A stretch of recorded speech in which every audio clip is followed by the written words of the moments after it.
Hello and welcome to In the Eye of the Hurricane. What's next for crypto? I'm Michael Hainsworth. The digital asset world has been battered about by the collapse of FTX.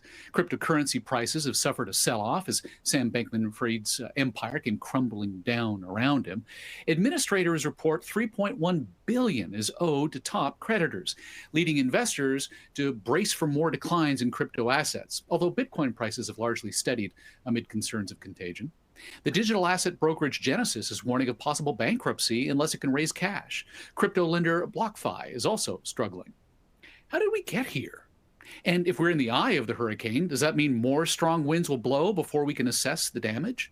For insight, Alex Tapscott joins us. He is the managing director of Ninepoint's digital asset group. Alex, hello.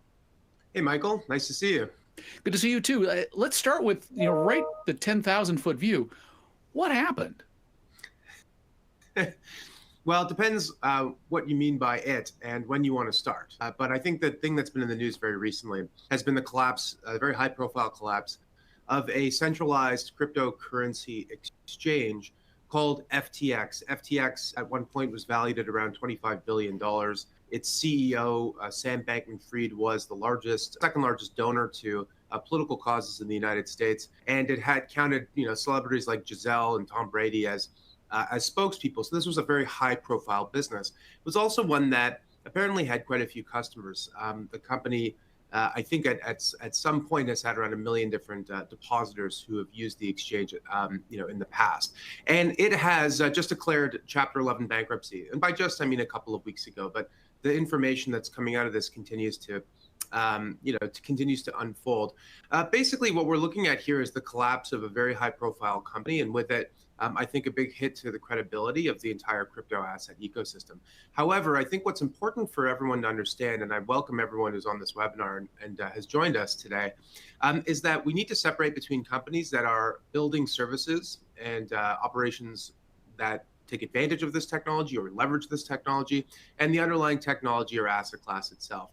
What is not in question here is the integrity of the Bitcoin network or Bitcoin, as a medium of exchange or as a store of value, nor are any of the other major crypto assets in questions like Ethereum.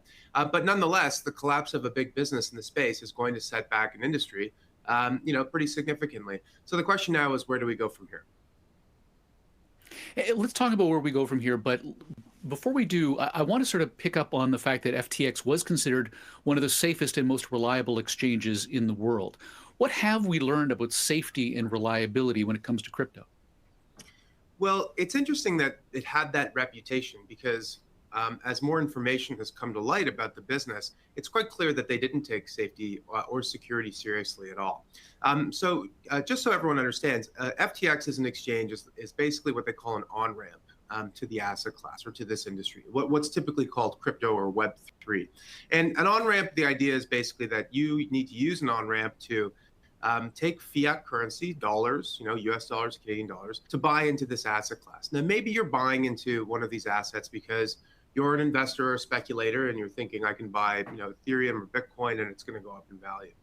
You might also be using it to buy these assets because they're a medium of exchange that's used in Web3 applications and with other assets like NFTs, for example. If you want to buy an NFT, maybe you need to own some ETH. So the idea, though, is that this is an on-ramp. And what ended up happening here, basically, is that on-ramps to the industry have become far too important to the industry. And when a centralized company is taking in user deposits and is effectively acting like a bank or like a broker-dealer, then it ought to be regulated as such. The problem with FTX, such as it is, was that it was an offshore entity.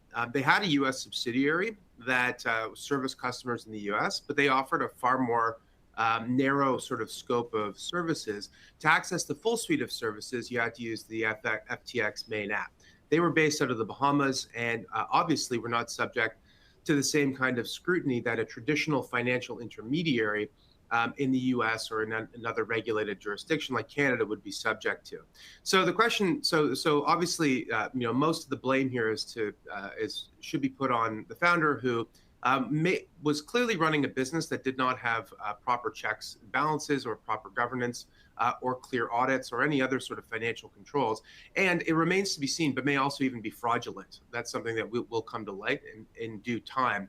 But also, regulators themselves in many jurisdictions have been slow to define a framework for how to govern and oversee this asset class. And as a result, a lot of companies and users have been pushed into these more risky situations. So again, I'm not giving FTX a pass. I'm simply saying that because the regulations are unclear in certain jurisdictions, that's made it easier or made it harder for Americans and other customers to get access to what they want in locally regulated entities.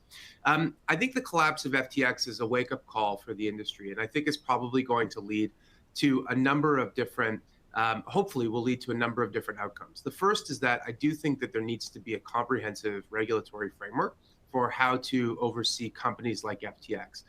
As I said recently on a BNN segment, if it looks like a bank and walks like a bank and talks like a bank, then it's probably a bank and it should be regulated as such. But what we need here is not just regulation by enforcement. What we need is a comprehensive policy approach. So during the 1990s and the first era of the internet, the U.S. Congress developed this thing called the Telecommunications Act of 1996, which basically updated a whole bunch of rules and regulations around telecommunications and broadcast media.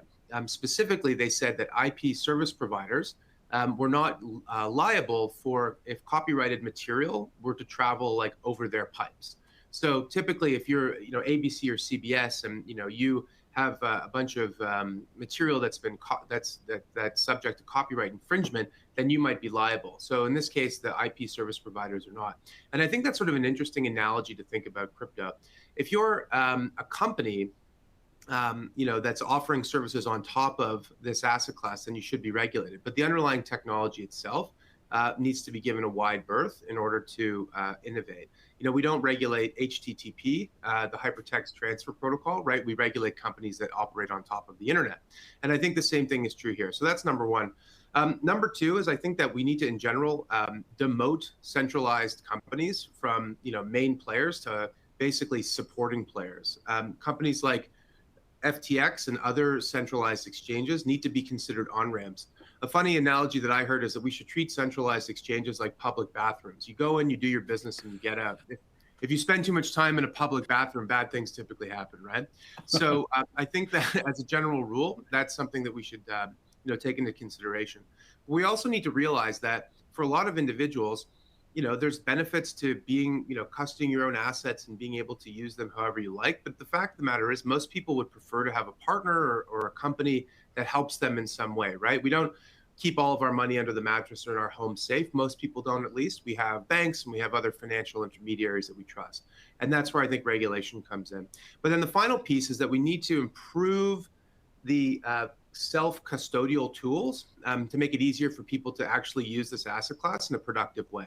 A lot of crypto is speculation, but a lot of crypto is also utility. And I know there's some questions from the audience about that. I'm happy to discuss it. But you can't use this stuff if it's being held in a vault somewhere that doesn't belong to you, right? So we need to improve those tools as well. There's a lot to unpack there, and over the course of the next 55 minutes or so, we're going to deal with a lot of that, particularly on the regulatory side and the public policy side as well. But let's expand on something that you pointed out a little bit earlier on, which is about perception versus reality. How concerned are you about the FTX collapse tipping other dominoes? Well, there's a couple of, that's a great question. And there's two different ways to answer that. One is the perception versus the reality. The perception here is that crypto is at fault. The reality is that a company took advantage of a fast-moving market to do a bunch of bad stuff, and in the end have ended up sort of compromising the integrity of the entire industry, or at least the reputation. So that's one. Number two, though, is there any financial contagion from the collapse of FTX? So I think I'll just start by saying there's clearly not any financial contagion beyond the world of crypto. We're not seeing the past 2.5, 3 weeks that this has all gone down. Stocks have gone up, interest rates have kind of come off a little bit. Commodities are moving independent from crypto. Like those are separate sort of things, right? I mean, as big as crypto is today at around 800 billion, $1 trillion, it's not enough to move the needle for other asset classes. So the question then is like, is there any contagion within the crypto asset world, and what kind of impact is that going to have? The answer so far is yes, there clearly has been some contagion. The collapse of FTX has led to a couple of different companies having to either completely stop operations or potentially pause operations. So I'll go through a couple. One, BlockFi was at one point a big lender of crypto assets. People would deposit money on BlockFi, to earn a rate of interest, and then BlockFi would go and then lend that money out to other players, typically like financial institutions, hedge funds, and the like. BlockFi itself got into trouble in the summer. FTX was there to provide bailout financing. Obviously, with FTX bankrupt, BlockFi can no longer operate. But I would, at this, by now, I sort of thought of BlockFi as being part of FTX. So I don't really think of it as contagion. We are seeing some contagion elsewhere, though. A number of hedge funds and other financial institutions did keep assets on FTX. Which is frankly somewhat surprising to me. Any regulated financial institution should be custodying their assets with a trust company that's regulated in a well-known capital market. That's certainly what Ninepoint does with its partnership with Gemini. But even hedge funds who need to trade in more esoteric assets should have known better and should have been self-custodying when possible. A couple of funds did lose significant parts of their assets. Multicoin Capital, based in the US, which is a very prominent hedge fund, had at one point, I think, a third of its assets on FTX. By the time operations seized, about 10%. So it's going to take some time. They're now part of a long list of creditors, and obviously them losing money is bad for the business, bad for the industry. The biggest one right now is Genesis. Genesis is the largest lender of crypto assets. It's owned by a big conglomerate called DCG, Digital Currency Group, excuse me. And Genesis, as a company, says that it's undergoing a sort of a severe liquidity crunch. So basically, all these people who have deposited money with Genesis want to get their money back, but all that money is being extended out as loans towards borrowers, and so it takes time to call all those loans, and many of those borrowers themselves are under financial duress because of the collapse of the asset class, and so as a result, they don't have the liquidity, they say, to meet the obligations or the demands for withdrawals from their lenders, and that's something that maybe that's the case. Maybe it's a liquidity issue, not a solvency issue, which is to say maybe they don't have a hole in their balance sheet, but ultimately they're out seeking investor money currently to sort of backstop this, liquidity crunch or the short-term issue. The end result of that basically is that people are now questioning DCG's solvency, DCG being the parent company. At this point, it looks as if investors have walked back from their worst expectations or their worst fears about DCG, but still there are many more questions than answers at this point. Speaking of questions, we are taking questions from those who have joined us today, and thank you for joining us today as we discuss this important topic. John Carlo, it looks like here, has sent you a question. Which cryptocurrency exchanges are the safest? What do you think of Binance? Well, I won't necessarily opine on every single cryptocurrency exchange. Sure. I would say that crypto. For if you're an investor and you're looking at this asset class, you should self-custody if you can. And if you can't do that, then what you should do is partner or look at firms like Ninepoint, frankly, or others that provide ways to get exposure to crypto assets in the regulated market. Binance as an exchange is excellent in terms of its functionality. It's got super deep order books and it's got tons of different products to buy. Whether or not it is, the safest thing around, I can't comment. Certainly, I have no reason to believe it isn't safe. I'm just saying, in general, as a rule in this asset class, you should self-custody when you can. And if that's something that, for whatever reason, is too complicated, and in my view, there's lots of friction to doing that for the average investor, then a good way to get over that is to get exposure via an ETF. So in our case, our assets are custodied in separate trust accounts, which means they are segregated by law. And governed by the state of New York in the United States, and so exist in a separated account in cold storage, which means that they are not connected from the internet and therefore not vulnerable to hacking or to attack. And also our custodian, Gemini, has an insurance policy underwritten by a syndicate from Lloyd's of London that basically helps to provide added comfort and added security to all of the other robust security procedures that they have in place. So I would say, if you want to own this asset class, you should invest in a Ledger Nano, or some other, way to store these assets yourself. And if you aren't comfortable with that, I would strongly suggest, looking at funds like the Ninepoint Bitcoin ETF, and not because of Ninepoint, just because for your own safety and peace of mind, that's an easy way to get exposure.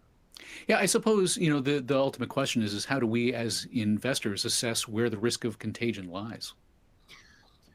Well, I think it's one of those things where there's going to be more shoes to drop. We just don't know how many or how big these shoes are, right? Are these going to be little, slippers, or are they going to be big boots? Imelda Marcos' entire closet opens up is Yeah. the worst case scenario you're talking about. Yes, exactly. Yeah, all those Jimmy Choos landing on your head. I think that if I obviously, with great risk comes great opportunity, and Warren Buffett says, be greedy when others are fearful, and be fearful when others are greedy. And the time to invest is when there's blood in the streets. And you hear all these quotes all the time. And you know what? Honestly, over the course of human history, looking at various asset classes, whether it was the financial crisis of 2008, or the dot-com crash, those were actually the best possible times to invest into distressed assets. But the question is always a matter of timing and your own comfort level. When Warren Buffett penned an op-ed in the New York Times in, I think it was October of 2008, where he said, "Buy American, comma, I am," and talked about how he was in the market buying shares of companies, blue chip American firms. And that was all well and good, but it didn't do anything to calm the panic at the time. The market actually took another 6 months to bottom out completely. So the question now is now a good time to be investing into crypto assets? I think that if you're taking a long view, multi-year approach, and you're looking only at the largest and most established assets like Bitcoin and Ether, then yeah, it probably is. But that doesn't mean that in 6 months it's not going to be lower than it is today, just like stocks weren't lower during that period as well. You mentioned Gemini and the Ninepoint Bitcoin ETF, and so we've got a couple of questions tied specifically to what you've just told us here. Jürgen is asking, is Gemini custody services legally separate and apart from the Gemini exchange? And Sam pipes in as well, saying, is there any concern there about Gemini as a custodian? In the case that Gemini goes under, what happens to the custodied assets? Yeah, so great question. So the custodied assets are completely distinct from Gemini's balance sheets, right? So the key thing to understand there is they're in a separate trust account. Gemini is a US-based firm. It's regulated in New York as a trust company. There are a couple of exchanges in the US and custodians that I think are above above reproach. They're the ones that I think everyone can trust. I would say those are Gemini, Coinbase, and BitGo, for example. These are regulated U.S. entities, and the assets are legally segregated from the operations of the firm. And that's an important thing to understand. The other thing is that there's questions around this thing called Gemini Earn. So Gemini itself has been in the news because basically they white labeled this product from Genesis that allows you to earn interest on your crypto. Ninepoint's assets and none of the Canadian ETFs either, none of our assets are in Gemini Earn. Gemini Earn was a retail product that was offered on a limited basis through the Gemini exchange and uses the Genesis service. But those are completely distinct from the custody business and actually from the exchange business. The Gemini exchange continues to operate normally as well as the custody business too. As you've already pointed out, digital assets are not entirely unregulated. How, though, have regulators failed us to get us to the crypto winter we're going through now? Well, I think regulators have a tough task, and I think we've got to cut them some slack. This is an asset class that didn't exist really in any meaningful size 7 or 8 years ago. It's about 11, 12 years old, but in its early days, it was very small. And so they're coming to terms with how to deal with something that they've never seen before. And so I think that that's something that we have to keep in mind. I will say that in certain instances, crypto is very well regulated. I mean, in Ontario, for example, the Ontario Securities Commission has allowed for mutual funds to own crypto assets and ETFs like ours to own crypto assets. Our ETF was a full prospectus offering went through all of the same kinds of rigorous checks that any other offering of securities to the public would go through. And that's something that I think has given investors a lot of confidence. Where there's clearly still a lot of uncertainty is around what is the nature of most of these assets. I think most people have decided that Bitcoin and Ethereum or Ether are not securities per se. Maybe they're commodities. Certainly the CFTC, the commodities regulator in the US, believes so, and in fact has a regulated futures market for both Bitcoin and for Ether. But beyond that, there are lots of new tokens that perhaps more resemble some other kind of asset. If you're a startup and you've got a token, and that token appreciates in value, the more useful it is and the more people are using your service, that token starts to look a little bit like a security. And so there's a lot of uncertainty over like equity, right? Is that sort of like a share in a startup? And in some respects, that's sort of the case, but in many respects, it's not. And that's inherent in the challenge here, is trying to define assets that are not easily definable, or at least have no historical precedent. I would say that certainly as a result of this collapse, I think we're going to see a big push to crack down in terms of enforcement on companies that operate offshore and service American clients, and it may be deemed to be risky. And frankly, I think that's a good thing. But I also, and this would be the more hopeful side of me, think that this will help to catalyze a whole of government and industry approach to creating a comprehensive framework for digital assets. As I pointed out in my first comment, and yes, you were probably right, I was putting the cart in front of the horse there, but a Telecommunications Act for the digital asset age, not just for the digital information age. And I think that's something that is going to help to underpin confidence in the industry, and ultimately to help accelerate innovation in Web3, which I continue to believe is an incredibly exciting area. So let's break that down. On the enforcement side particularly, how do you think that should play out? Well, I can't really comment on that, Michael. When it comes to enforcement, I don't know what they know, or I don't know Sure. what's happening inside of these different organizations. But I do hope that regulators, I do think have consumers' best interest at heart, and I just hope that they become educated and speak to industry to help understand this space a little better. So then when it comes to creating like a Telecommunications Act style law that's for the digital assets, Yeah. what would you like to see in a document like that? Well, you're really putting me on the spot on the regulation question. I think that the key thing is to separate between companies that build services and products that take advantage of this underlying technology and the underlying technology itself. It doesn't mean that. So I'll give you a couple of examples. A lot of activities within Web3 are, fully decentralized, right? So if you're using Bitcoin peer-to-peer in a lawful way, you're not spending that money to do something illegal, then you should be free to do that. In the same way that people are free to, spend cash, for example, or to, use cash in other lawful ways. But if you're a bank and you have customers, and those customers, must adhere to Canadian law, then you have a responsibility to ensure that you're not allowing criminals to use your company. And that's the difference, right? In the end, there's sort of three planes of regulation. One is the technology itself. Number two is the companies that are servicing customers. And number three would be the customers. So obviously, in my view, the greatest level of enforcement should occur at the individual level. If a criminal is using a company or some service to do something illegal, then that person is the one who's the most at fault.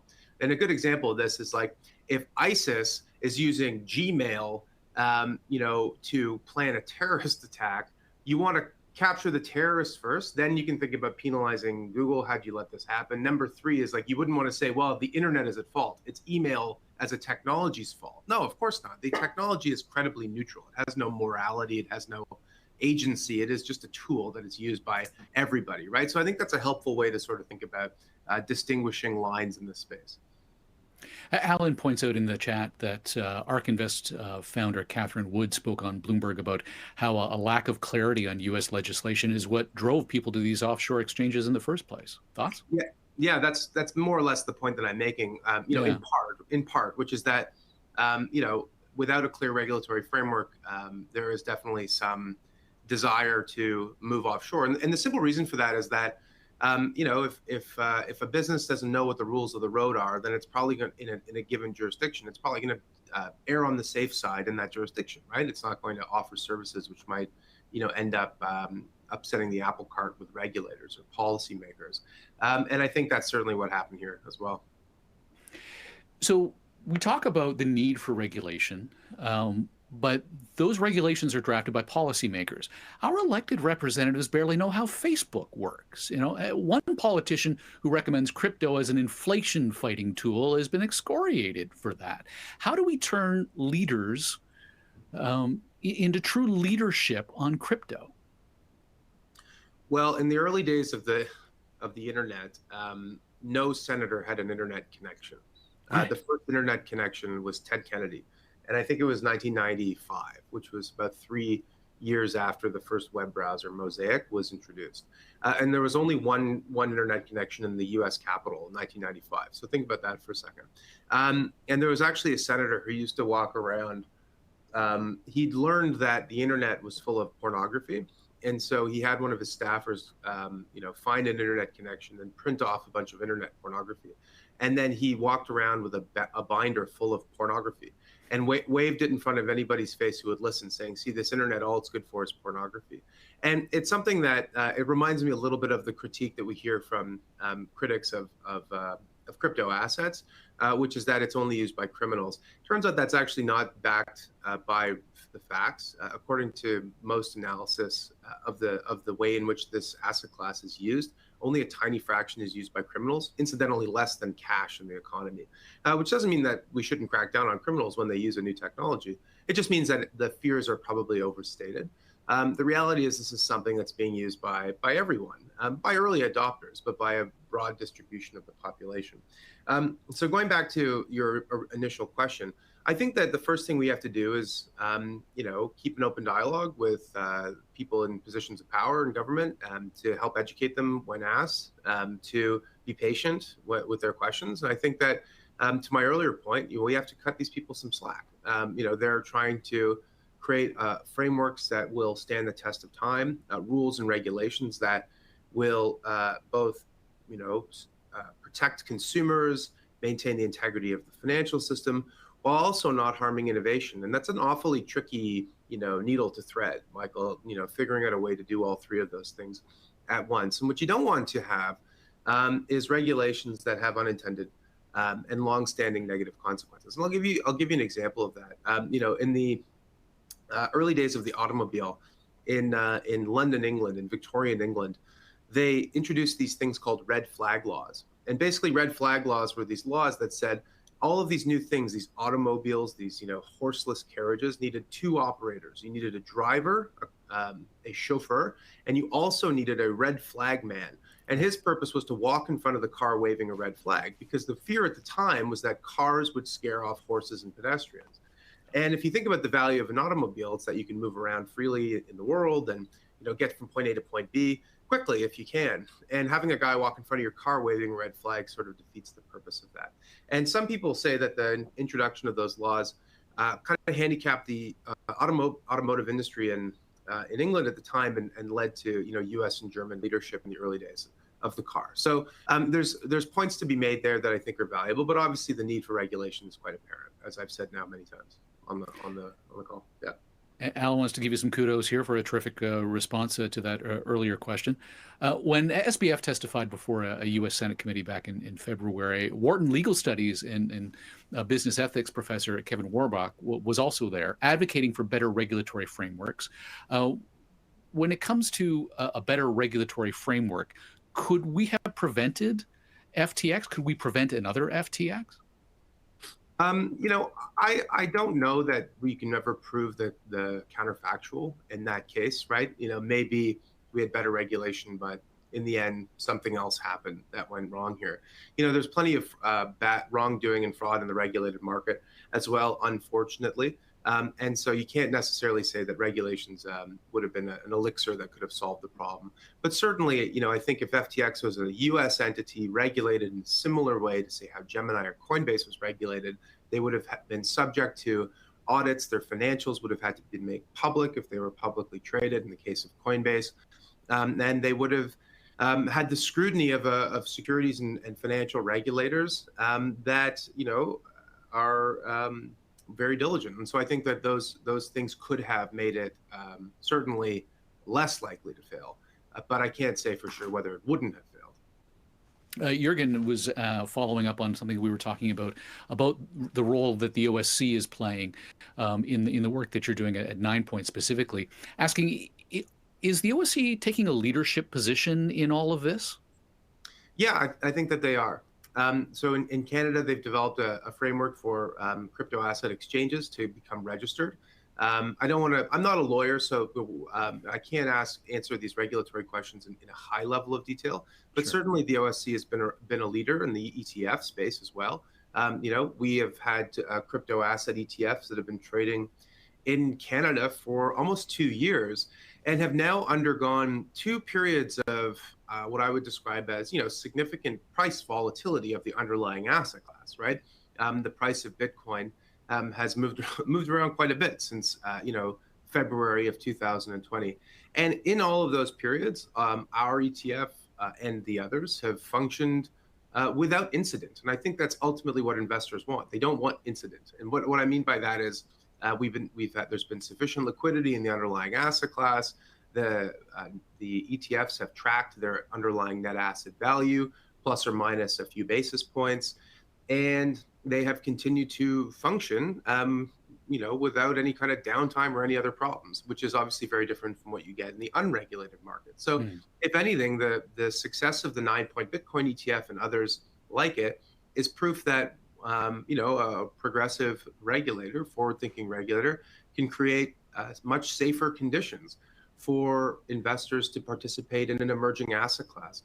And I would use that actually to draw a distinction between what's happening in the US. The largest fund that owns crypto assets by far is the Grayscale Bitcoin Trust. It is a closed-end fund that does not allow any redemptions and has gone from trading at a substantial premium to its underlying net asset value to trading at a huge discount. At last look, I think it was around 40 or 45%. And so what that means in effect is that if you were an investor and you invested when the fund units were trading at net asset value, you not only participated in any downside from the underlying asset, you also had this added, headwind, I suppose you could call it, of the price just collapsing relative to its fair market value. And that to me is yet another reason why ETFs are a superior option for retail and for mainstream investors that don't want to self-custody their assets and worry about that level of security on their own. Well, let's expand on that. Terry wrote in the chat asking, how will the Bitcoin halving affect this cycle? How will the Bitcoin halving affect the cycle? Yeah, being cut in half. I would say that probably right now it's not having any impact. I do think that the Bitcoin halving, so just to explain to everybody, so Bitcoin is an asset that currently has around 18.5 to 19 million Bitcoin outstanding. It will only ever have 21 million. The way that the network, I think everyone here who's listening to this show is somewhat familiar with this asset class, but just by way of background, in order to secure the Bitcoin network, stakeholders called miners basically pool all their computing resources to help validate transactions and maintain the ledger, maintain the blockchain. And so in order to compensate those stakeholders in the network, they get issued new Bitcoin. So that's sort of like the rate of growth of the Bitcoin network. And every 48 months or so, the amount of Bitcoin that is part of that reward gets cut in half. And that means that over time, Bitcoin becomes inflationary, less and less inflationary. It never becomes deflationary, it becomes less and less inflationary. And that's something that's really important for people who look at Bitcoin as a monetary asset or as sort of a gold-like instrument. So a common metric that's used is the stock to flow model, which basically says how many years of flow, how many years of production of an asset would it take to replace the current stock. So in the case of gold, the stock to flow ratio is around 60. With Bitcoin, or yes, I think it's around 60. I might have to double check that. But basically, with Bitcoin, over the last halving, it's surpassed gold and will continue to become less and less inflationary over time. I would say that that's something that's very important. But in the meantime, that's not something I think a lot of investors are factoring into their decision making at the moment. And further to a message from Neil, I think I already know the answer to this. Does Ninepoint do any crypto mining? We do not. No, we do not do any crypto mining. Our Bitcoin is held in, as I've said before, cold storage in a segregated trust account with Gemini, which is based in the U.S. And I will add too that Bitcoin mining is a subject that is quite fascinating to me because it is a way to secure a decentralized ledger that allows people to freely move value across this huge global network. And I think that's very fascinating. But the process of mining does use a lot of electricity. And so what Ninepoint does is actually we offset 100% of the carbon footprint of the Bitcoin ETF by buying voluntary carbon credits. So that means that our Bitcoin ETF is the only carbon neutral Bitcoin ETF in the world, which I just thought I'd get in there. Awesome. Let's talk about what all of this means as we go through this crypto winter or the eye of the hurricane, as you point out. Yeah. What it means for the investment case for digital assets. Rudy just asked us, do you expect institutional investors will avoid the crypto space, at least for the near term and the aftermath of all of this? Yeah, well, it's a great question, Rudy. Thanks for asking it. And to build also on what you said, Michael, what I think it's important for people to understand is that crypto assets are not all cryptocurrencies. Right. Currency is a very specific use case. It basically requires sort of a collective belief in the value of an underlying asset. And that's been true throughout history every time there's a currency.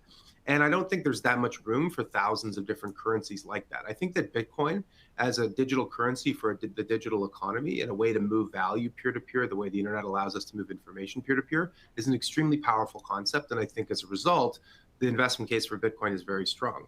But a lot of the other most exciting crypto assets in the world aren't currencies at all. Ethereum is a really good example. Ethereum is a platform that allows you to build and run applications. And it does function as a medium of exchange inside of its own network. But fundamentally, it becomes more valuable, the more applications that get built on top of it. So it's almost more like owning shares in Apple and thinking about the Ethereum ecosystem, like the iOS operating system, or like the Apple App Store. The more applications that get built in the App Store, the better it is for Apple. The more applications that get built on Ethereum, the better it is for Ether, the native token. Other assets, of specific projects in areas like decentralized finance, what are known colloquially as governance tokens, are really more like making speculative bets on early stage companies. And I think that's an important thing to understand too. They may have some utility in the application that makes them money-like, but generally speaking, they're much more like making a bet on a bunch of TSXV listed companies, right? High upside, high risk. And I think that sort of distinction is really important. So I think that the investment case for Web3, so the idea that there will be decentralized applications in finance and other industries that allow internet users to be owners of digital goods in the truest sense, that allow them to own their own data, that allow them to become economic stakeholders in the products and services that they use and have a say in how those services are run. That is an immensely powerful concept, and I still think is a multi-trillion-dollar idea. So I think Web3, I'm more bullish on Web3 than I ever have been. But in the short term, yeah, of course, it's going to impact the investment case for the underlying assets. And I don't know that institutional investors will shy away any more than they already have. If you look at where institutional investors have invested in the space, if you're a hedge fund or you operate in the exempt market, you're much more, you can more easily invest in this asset class. For a lot of traditional kinds of firms, I think they chose a route that they thought would be less risky. So if you look at the Caisse de dépôt or the teacher's pension plan here in Canada, rather than calling a manager like Ninepoint and saying, how do I build a portfolio of digital assets that gives me exposure to Web3? They said, we're going to buy into a pick and shovel business. We're going to buy into a company that can take advantage of the growth of this underlying asset class. We know how to invest in equities. We know what it's, investing in emerging markets. These are the kinds of businesses we might want to look at. But what they ended up doing is taking on huge concentration risk as a result. In the case of the Caisse de dépôt, they invested in Celsius. In the case of teachers, they invested in FTX. And those were their only investments into Web3. They didn't first start with, well, I'll buy some Ether or Bitcoin. or maybe some leading DeFi projects and tinker around. It's like, let's go all in on one company, and those investments didn't work out. So I think that experience is definitely going to cause many of those regulated institutions to take a pause. My hope is when they do come back, and they will, because I do still think this is the future of the internet and the future of finance. They're probably going to take a slightly different approach, and hopefully one that's better for their investors. We touched on this at the beginning of the conversation. You gave us some, the Warren Buffett's gold, essentially. But let's revisit this. For an investor in the Ninepoint Bitcoin ETF who has seen their investment fall 50% since inception, what do you say to them?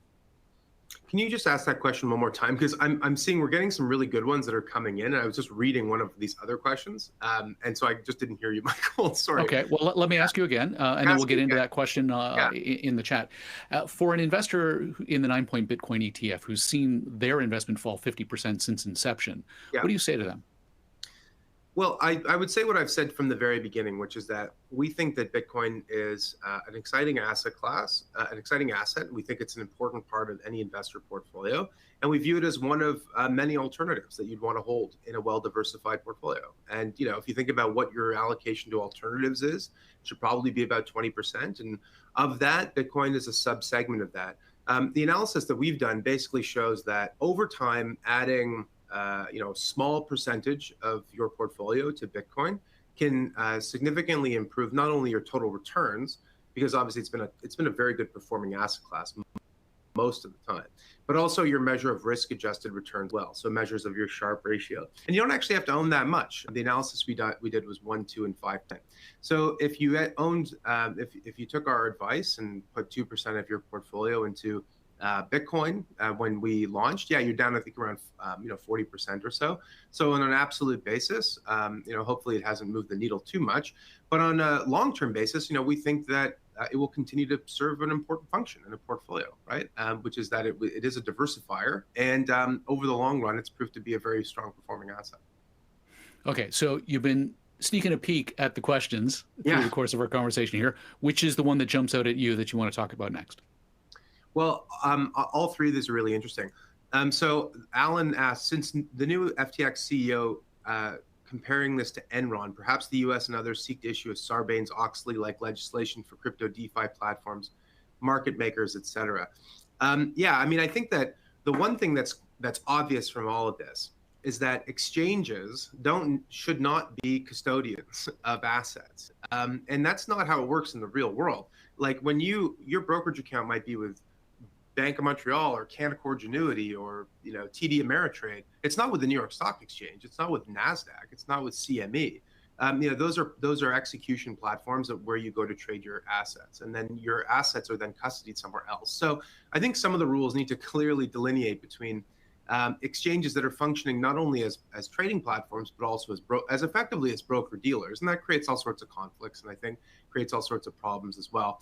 So I do think that there's probably some sort of grand bargain that comes out of this that helps to make these rules a lot clearer. I thought a comparison to Enron was kind of interesting, which is that a lot of people are saying, is this the end of crypto? And obviously, to paraphrase Mark Twain, the reports of the demise of crypto are greatly overstated at this point in time.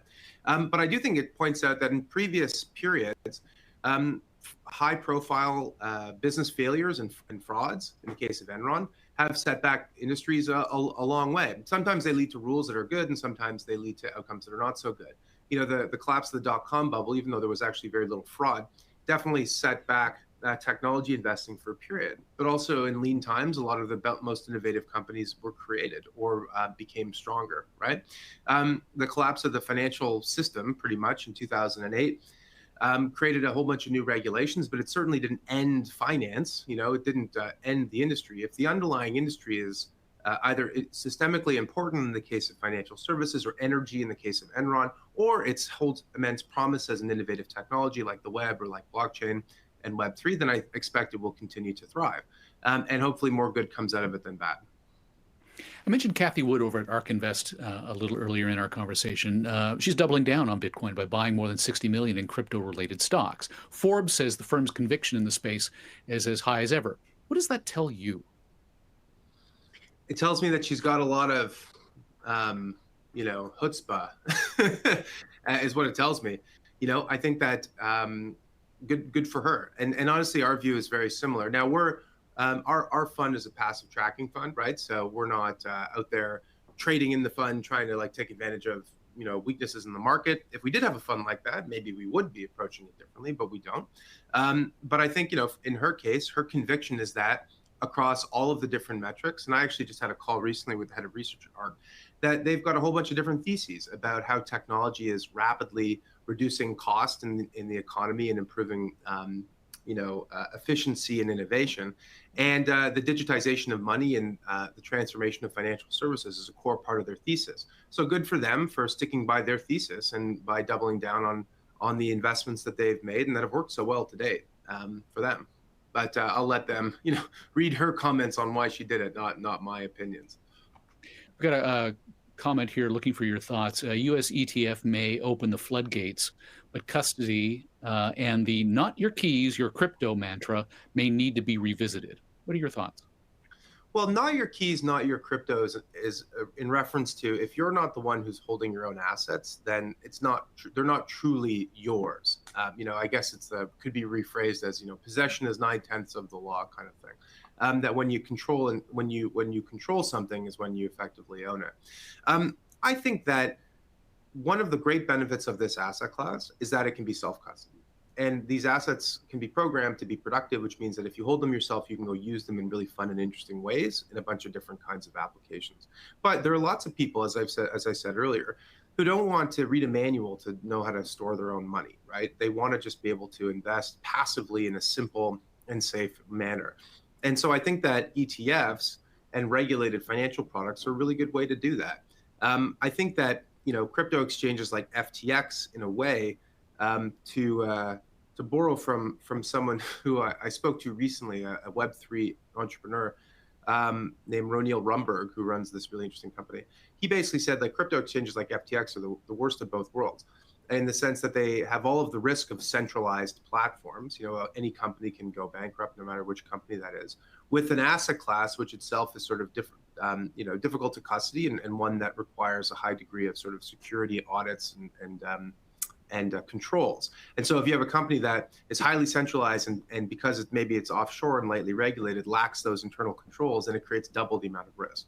So the solution is either to custody it yourself or to go through highly regulated products like the Ninepoint Bitcoin ETF.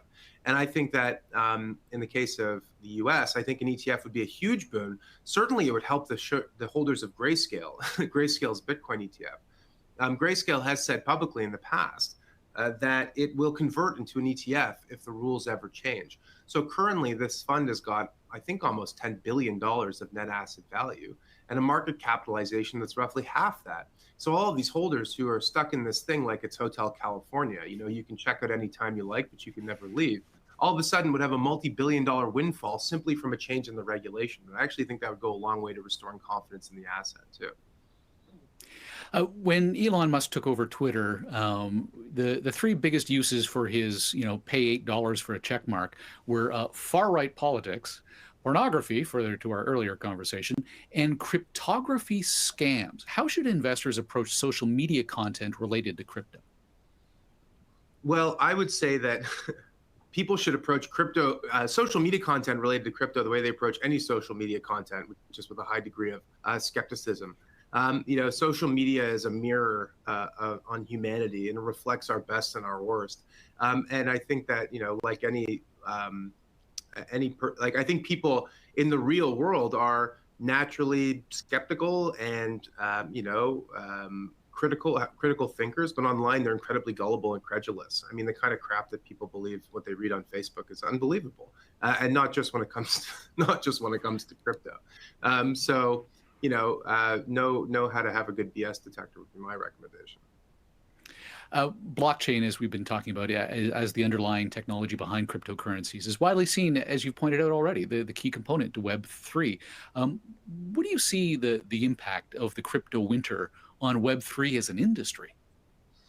Well, it's a really interesting question, Michael. So on one hand, will the average person who has never interacted with Web3 applications or this asset class be more likely or less likely to try this stuff out in the wake of what happened with FTX? And I think the answer is probably less likely in the short term. In the short term, I think probably a lot of these the kinds of early adopters that have characterized this industry, I don't think we're going to get many new people in. The only way we're going to do that, and I say we sort of as a collective, as the industry itself, is by creating applications and experiences and services that use digital assets that are useful and appeal to lots of different people, right? The way that billions of people got online with the web was because the web was useful, and it was really social media, for better or for worse, that kind of was the first killer app for the internet. And so I think that we're in a similar period where it's a bit of a show me industry, right? You've got to come up with stuff that people want. There are tons of, by the way, there are tons of really interesting use cases for crypto that are already have been widely adopted. Some examples would be stable coins. These are digital assets that are pegged to traditional currencies. Many of them are issued by companies in the regulated markets, like in the US. They're widely used all over the world as an alternative savings mechanism. People really want access to US dollar bank account. This is a way to kind of do that online, or as a way to make payments cross-border without having to pay 10%, which is the average according to the World Bank. And so the value of stablecoins is $150 billion. And if you look at, if you were to ask anyone in places like Nigeria or Venezuela, or any place where the local currency is hyperinflationary, where financial access is really low, these things are already widely used. Nigeria, over a third of the population owns crypto for that exact reason. If you look at NFTs, NFTs have become a really popular way for artists and creators to capture value from the work that they make by creating, rare collectible things that fans and patrons can participate in economically. And so there's been billions of dollars of transactions in that market, and we're starting to see tons of big companies like Disney and Warner Brothers and others pick up on this idea. Companies like Nike's made $150 million on NFT sales since buying a Web3 startup last year. Plenty of other huge businesses are doing lots in NFTs, everything from Pepsi to LVMH, the owner of Louis Vuitton, Moet Hennessy, and a bunch of other big brands, and dozens of other firms. So to me, the cat is out of the bag when it comes to Web3, but these are still limited, right? Not everyone necessarily wants to own cultural assets like NFTs. Not everybody needs to make cross-border payments and needs to use stablecoins. So we need to just keep innovating. And the more that we innovate, the more self-evident it's going to be for users to adopt Web3. So short-term bearish, long-term bullish. You mentioned stablecoins. Alan is pointing out that Matt Levine over at Bloomberg also commented that stablecoins may provide a good entry point for institutional investors. But Ken over at Richardson Wealth adds, what about stablecoins? Tether may not have asset backing. Is this the next shoe to drop? Yeah. Well, Alan and Ken, thanks for the questions. And as I've said, the quality of the questions that have come in here just have been tremendous. So if you look at stablecoins, overall, I think, I don't know what the latest is, but it's somewhere between 110, $130 billion of sort of circulating supply. Tether, USDT, is one of the largest. I think it might still be the largest. At one point, it was the only kind of game in town. And increasingly, it's lost ground to regulated stablecoins, which is probably a good thing. Tether has never broken its peg. They've always been able to satisfy redemptions if people are looking to, would redeem the token for the cash. But there's lots of questions that remain about their assets, and I don't have any special insight into that, so I can't really comment. All I can say is that they've functioned through various market cycles without incident. But I think in general, the future of stablecoins is probably for regulated institutions to issue them. And to Alan's point, I think it's actually a huge opportunity for banks and other financial intermediaries. Stablecoins might be the best business in the world from a bank's perspective, and I'll kind of explain why. So if you've got, let's say, $50 billion, let's say $1 billion, just to make it easy, $1 billion of stablecoins outstanding. It means basically that people have deposited money with you to get access to a stablecoin that they can use to pay for things really quickly and globally. Well, that $1 billion of stablecoins, you're paying zero interest on that to your depositors, right? But you get to take that $1 billion and then go invest it. And you can go invest it into and you should, by the way, just invest it into cash, the equivalent of cash. Except the equivalent of cash today are risk-free bonds that pay 4%. So if you've got $1 billion of stablecoins outstanding, you can earn $40 million of risk-free profit every single year. And the cost of operating a stablecoin is effectively zero, right? So if you're like JP Morgan or RBC, you are sitting on tens of billions of dollars of customer deposits. You could try and figure out a way to leverage that to issue stable coins, which become wildly popular. Tons of Canadians would use them to move money between themselves and their family members overseas. Canada's the biggest net remitter per capita in the world. And you could earn 4% risk-free doing that. So I think there's lots of really interesting business opportunities for stable coins. As an investment, there's no point of owning a stable coin as an investment asset, because like I said, you could just buy a bond, you could buy a certificate of deposit and earn better interest on your cash. You only use it because it's useful. It's useful to make payments and to move money around, right? But I think as an investment idea for a company to invest into building, I do think it's very exciting. Absolutely. As we wrap up our time together, I've just got two more questions for you. One of them came right at the beginning of our conversation. From the business perspective, which is, are there best practices to get through the blockchain skepticism? Is there a success framework or methodology professionals can use to introduce this technology in their firm's ecosystem?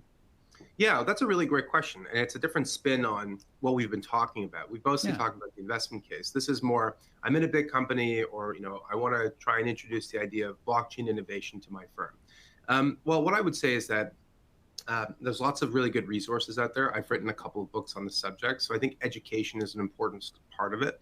I think personal use is really important as well. I think personal use is a precondition to understanding. So, trying to interact with some of these services, owning the asset class, I think is really helpful.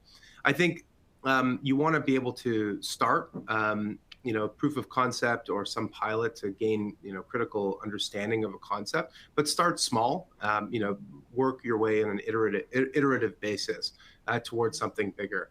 And I think if you fulfill that sort of path, like if you follow that path, you'll have a much better chance of building something that lasts and something that's useful inside of a firm.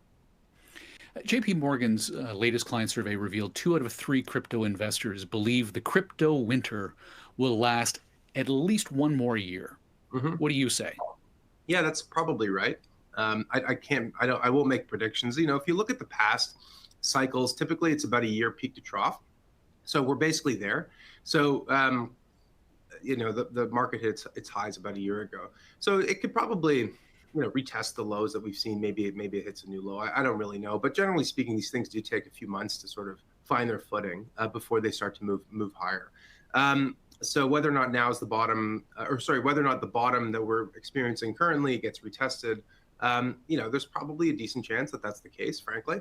And so, if you're taking an investment approach to this, the solution, such as it is probably to average in over time and to be cognizant of the fact that it's impossible to pick the bottom. And but in the long run, we do think that, as I've said, for all the many reasons I've said about Web3 and about the use case and value proposition for crypto assets, that obviously we think the future is still bright. Alex, great speaking with you. Thank you for your time and insight. Thank you, Michael, and thank you to all our contributors and everyone who joined this call. We really appreciate it. And if you're in the U.S., you can go back to eating your turkey now. So thank you. Alex Tapscott is the managing director of Ninepoint's Digital Asset Group. I'm Michael Hainsworth. Thank you for joining us for In the Eye of the Hurricane, What's Next for Crypto. Have a great day or Thanksgiving.